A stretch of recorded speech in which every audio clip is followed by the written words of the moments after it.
SIR আগেই বাদ চলে গেল 14 লক্ষ ভোটারের নাম। এই 4 ক্যাটাগরির ভোটারের নাম এবার ভোটার লিস্ট থেকে সম্পূর্ণভাবে বাদ চলে গেছে।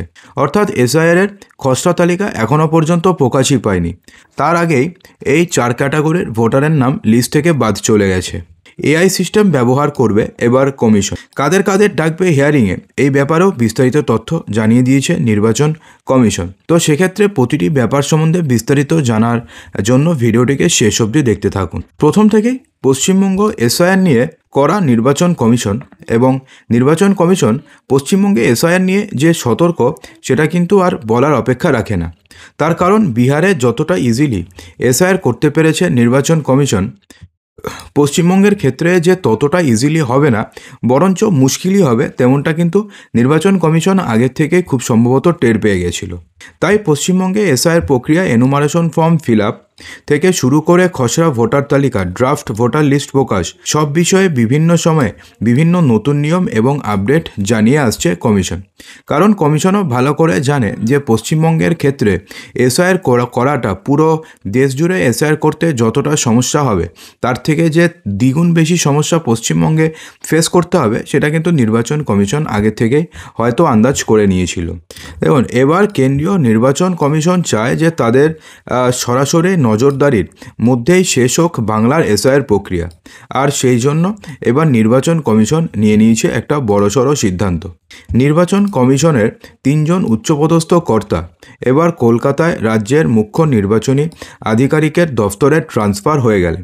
অর্থাৎ তারা 3 জন ছিলেন ইলেকশন কমিশনের উচ্চপদস্থ কর্তা, এবার তাদেরকে বিশেষ করে কলকাতার রাজ্যের মুখ্য নির্বাচনী আধিকারিকের অফিসে ট্রান্সফার করা হয়েছে।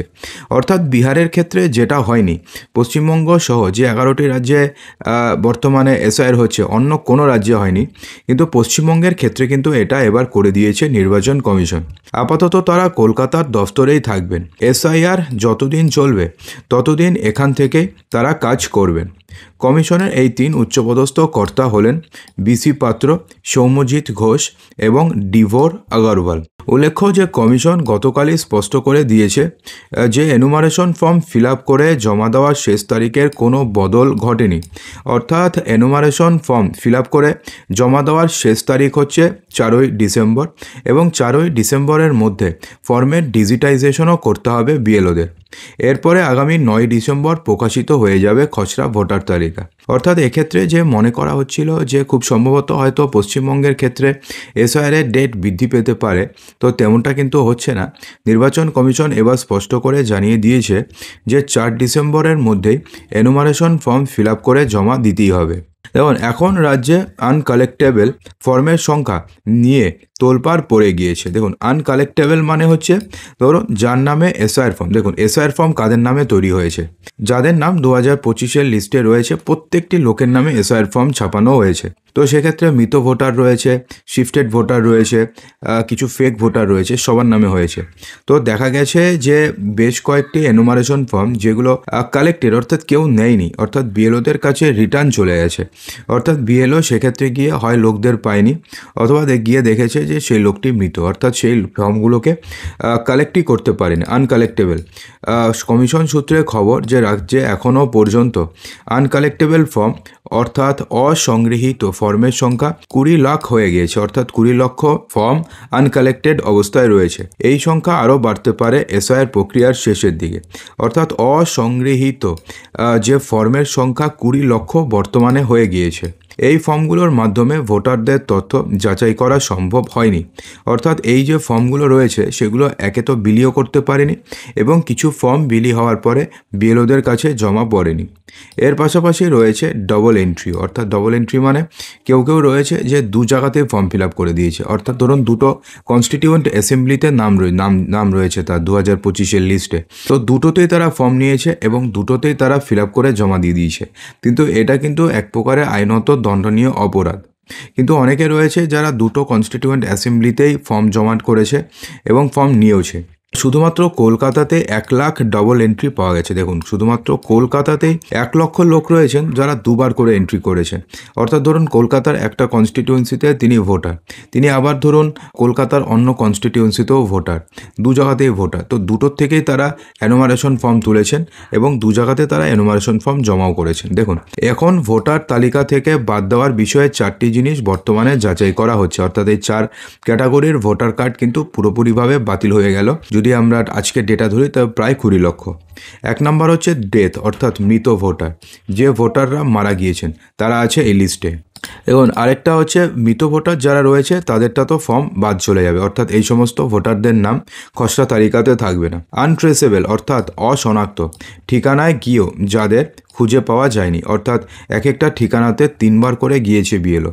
3বার করে যাওয়ার পরেও যদি ভোটারদের খুঁজে পাওয়া না যায় তাহলে সেই সমস্ত ভোটারদের ডেটাও বা সেই সমস্ত ভোটারদের নামও খসড়া ভোটার তালিকাতে থাকবে না। শিফটেড, যারা ধরুন অন্য জায়গায় চলে গিয়েছেন, অর্থাৎ ধরুন আগে ছিলেন একটা বিধানসভা কেন্দ্রে, সে অন্য বিধানসভা কেন্দ্রে চলে গিয়েছেন, কিন্তু তিনি এক জায়গাতেই ফর্ম ফিল আপ করেছেন, অর্থাৎ এখানে চলে গিয়েছেন, এখানে ফর্ম ফিল আপ করেছেন, এখানে ফর্ম তোলেননি, তাহলে এখানের যে এন্ট্রি ছিল অর্থাৎ এই বিধানসভা কেন্দ্রে, সেখান থেকে তার নাম উঠে যাবে। বুঝতে পেরেছেন? এবং ডুপ্লিকেট, অর্থাৎ ডুপ্লিকেট মানে একই ভোটারের নাম একাধিকবার তালিকায় রয়েছে, অর্থাৎ একই ভোটারের নাম একাধিকবার 2-3বার তালিকায় রয়েছে, অর্থাৎ এই কনস্টিটিউয়েন্সিতে রয়েছে, এখানেও রয়েছে, এখানেও রয়েছে। তো তিনি যেটাতে থাকতে চান সেটার তিনি ফর্ম ফিল আপ করবেন, বাকি দুটার থেকে তার নাম কাটা চলে যাবে। আসল কথা আশা করি বুঝতে পেরেছেন। দেখুন, 9 ডিসেম্বর প্রকাশিত খসড়া তালিকাতে এই 4টি ক্যাটাগরিতে থাকা ভোটারদের নাম আর থাকবে না, এমনটা কিন্তু নির্বাচন কমিশন এবার স্পষ্টভাবে বলে দিয়েছে যে এই 4 ক্যাটাগরির ভোটারদের নাম খসড়া ভোটার তালিকাতে থাকবে না।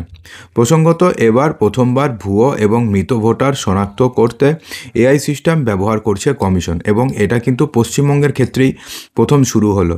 বিহারের ক্ষেত্রেও এআই সিস্টেম কার্যকরী হয়নি, এবং পশ্চিমবঙ্গ সহ যে 11টি রাজ্যে এসআইআর হচ্ছে সেখানেও এআই সিস্টেম কাজ করবে।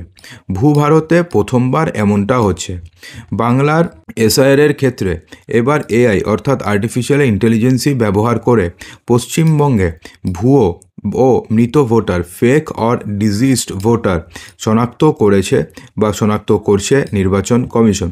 অর্থাৎ ভুয়ো ভোটার ধরতে এবং মৃত ভোটার ধরতে এবার আর্টিফিশিয়াল ইন্টেলিজেন্সি অর্থাৎ এআই এবার প্রথমবারের জন্য ভারতে প্রথমবার পশ্চিমবঙ্গের ক্ষেত্রে এই পদ্ধতি ব্যবহার করছে নির্বাচন কমিশন। অর্থাৎ আপনি ভাবতেই পারছেন যে এক্ষেত্রে নির্বাচন কমিশন পশ্চিমবঙ্গের ক্ষেত্রে কতটা স্ট্রিক্ট। ভোটার তালিকায় ছবির মধ্যে মুখের সাদৃশ্য বিশ্লেষণ করবে এআই। বিশ্লেষণ করে এআই সিস্টেম একাধিক স্থানে নাম রয়েছে এরকম একই ব্যক্তিকে শনাক্ত করতে সাহায্য করেছে। অর্থাৎ ধরুন আপনার ফেস যেটা রয়েছে, তো আপনার ফেসের মতন যদি অন্য কোনো ফেস যদি ভোটার লিস্টে বা ভোটার তালিকাতে কোথাও পাওয়া যায় তাহলে সেক্ষেত্রে সেটাকে ট্রেস করে দেবে এবং সেক্ষেত্রে দেখিয়ে দেবে যে এমন লোকের বা সেম দেখতে আরও লোকের নাম কোথায় কোথায় রয়েছে। ঠিক আছে, বুঝতে পারলেন? তো এআই নির্ভর এই সিস্টেম ভোটার ডেটাবেসকে স্ক্যান করছে, বর্তমানে স্ক্যান করা শুরু করে দিয়েছে। তারপরে বিভিন্ন ছবি মুখের সাদৃশ্য বিশ্লেষণ করা হবে, ফেস অ্যানালাইজিং বাই এআই করা হবে, করে এমন ব্যক্তিদের চিহ্নিত করছে যাদের নাম বা ছবি একাধিক জায়গাতে রয়েছে। অর্থাৎ দেখা গেল যে কতগুলো ব্যক্তি একই নাম একই ছবি তো একই হবে, না তো ভোটে দিতে পারবে না। তো একই ছবি ধরুন অনেক জায়গায় রয়েছে। তো এতদিন পর্যন্ত কি ছিল, যেহেতু এআই ব্যবহার করা যেত না বা এআই ব্যবহার করা হয়নি, তো এতগুলো লোককে এত জায়গায় শনাক্ত করা কিন্তু ইম্পসিবল ছিল। তো এবার যেহেতু এআই ব্যবহার করছে, তো সেক্ষেত্রে কী হবে, এই যে ফেসগুলো রয়েছে না, এগুলোকে একবারে স্ক্যান করে দেবে এবং দেখিয়ে দেবে যে এমন ফেসের লোক এই এতগুলো জায়গাতে তার নাম রয়েছে। আশা করি বুঝতে পেরেছেন। তো এবার অর্থাৎ পশ্চিমবঙ্গের ক্ষেত্রে কিন্তু নির্বাচন কমিশন প্রচণ্ড স্ট্রিক্ট, এবং যেই সমস্ত ভোটারদের ধরুন 2002 সালের লিস্টে নাম রয়েছে কিন্তু মানে নাম আছে, তা সত্ত্বেও কিছু ডেটার যদি গণ্ডগোল থাকে তাদেরকে হিয়ারিংয়ে ডাকতে পারে ইআরও। অথবা 2002 লিস্টের নাম নেই, বাবা মায়ের নাম আছে কিন্তু সেক্ষেত্রেও কোনো সমস্যা মনে হলো ইআরও, সেক্ষেত্রেও হিয়ারিংয়ে ডাকতে পারে। যদি এমনটি হয় 2002-এর লিস্টে নাম নেই এবং কোনো পরিবারের কারোরই নাম নেই, সেক্ষেত্রে তো 100% ডাকবেই হিয়ারিংয়ে। সেক্ষেত্রে 11টি ডকুমেন্টসের মধ্যে যে কোনো একটি ডকুমেন্টস নিয়ে আপনাকে যেতেই হবে। তো বন্ধুরা, আশা করব যে ভিডিওটিতে আপনাদের সমস্ত কিছুই সঠিকভাবে বোঝাতে পেরেছি। যদি ভালো লেগে থাকে তো লাইক করবেন, বন্ধুদের মাঝে প্রচুর শেয়ার করবেন, চ্যানেলটিকে সাবস্ক্রাইব অবশ্যই করবেন।